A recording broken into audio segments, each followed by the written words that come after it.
It's a colossal bust of the pharaoh Ramses II, discovered at the Ramesseum, his mortuary temple on the Nile's west bank opposite present-day Luxor.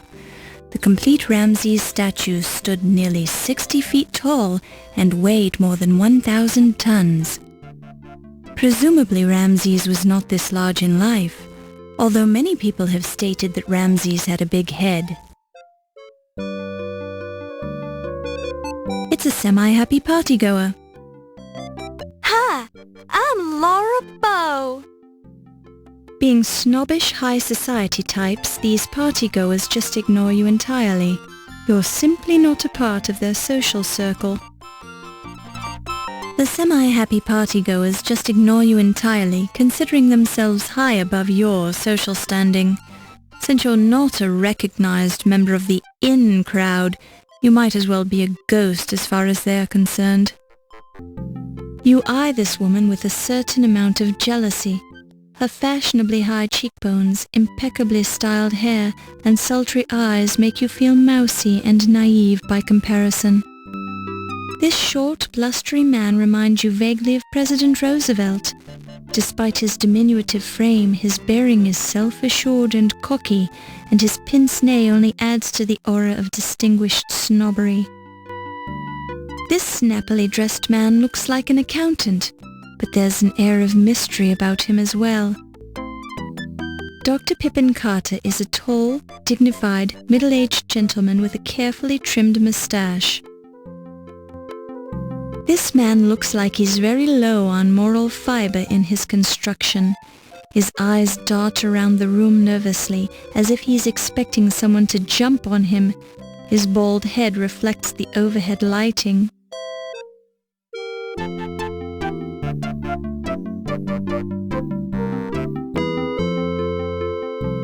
Heard any good rumors lately? Maybe, or maybe not. What's it worth to you? Well, I don't have any money right now. Then I ain't got no rumors for you, Toots. This is quite a party.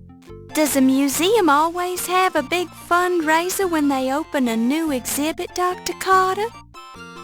No, but they've never had such an important exhibit opening here before.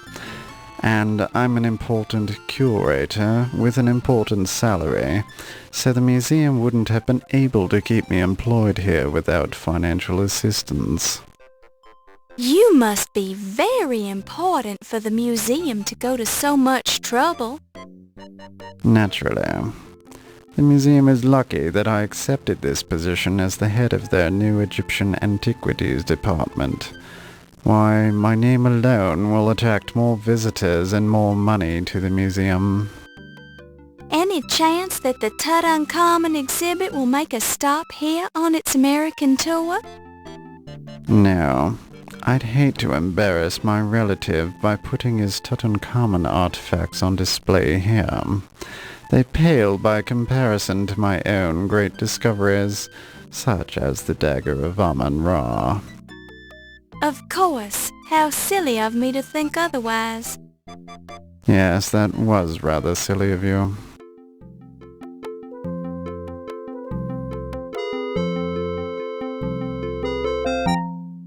Since you're an expert on the subject, what can you tell me about Egyptology?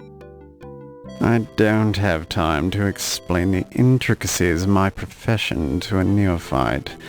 If you're truly interested, I'd suggest several years of difficult study on the subject at one of your better universities.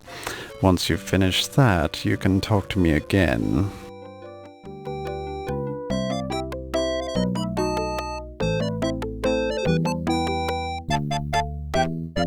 You must be very upset about the burglary. Quite so. If I ever find out who stole my Dagger of Amon, they won't live to regret it, I can assure you. Oh my! Do you have any idea who would do such a thing? I have my suspicions, but I need more proof before I subject him to the full force of my wrath.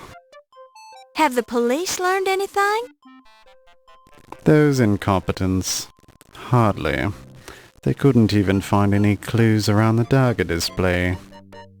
Sounds like the burglar might have been a professional. Perhaps. It's more likely the local constable couldn't find a clue if it jumped up and bit him on the bum.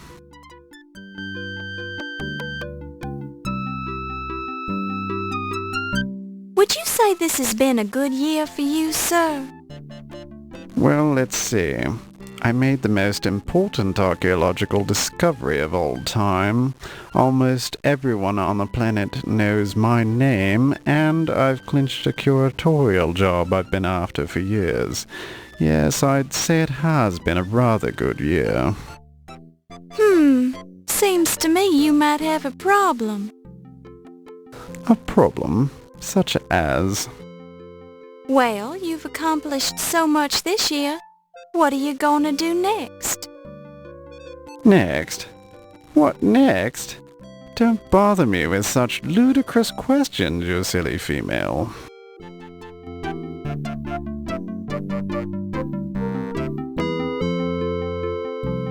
Don't bother me with such silly questions. No thanks, I already have a notepad.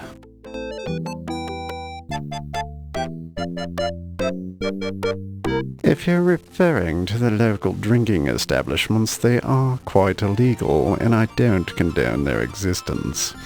I do drink on occasion, but only when the finest wines are available.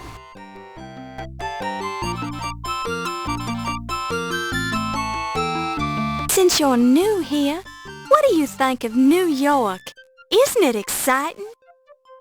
I hate it. It's crowded, it's noisy, and you Americans have no concept of how the class system is supposed to work. You go around treating each other like equals, which I find very distasteful.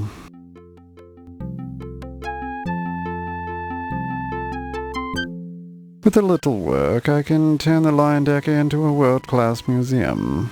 But that can wait a few months until they decide to make me the president. Dr. Carrington will have to find other employment, of course, but I'm sure some lesser museum would be happy to have him on their staff.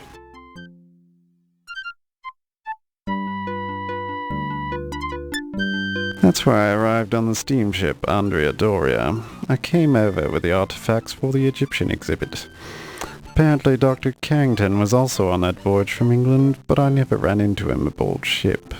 Keeps to himself a lot, you know.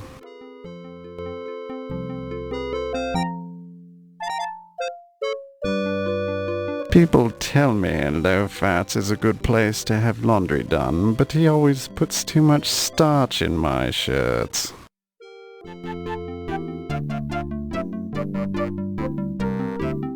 The police station is the last refuge for the incompetents in this city.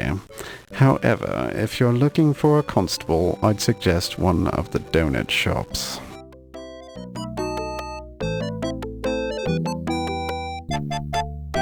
It's one of those local scandal periodicals. The term yellow journalism comes to mind when I think of it, which means it's not much of a newspaper at all, really. It's more like printed chewing gum for the uneducated masses. Now, wait a minute. The Tribune is a fine newspaper of the highest quality. I know because I happen to work there. You've just proven my point. Well, I never. Maybe that's your problem. I don't have to stand here and take this abuse. All right, you don't. You could just go away and make us both happy.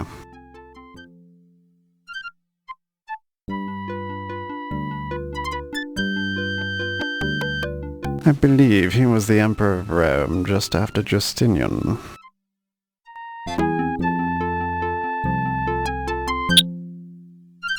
That's me, you silly girl. If you want to arrange an in-depth interview, we'll have to schedule it later in the week.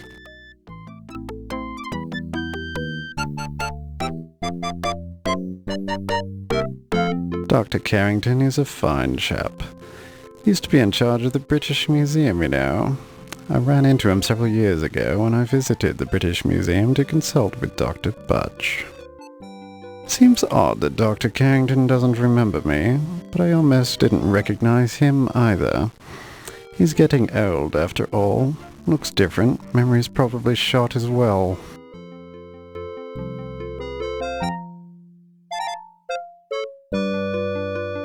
You already asked me that, you silly female.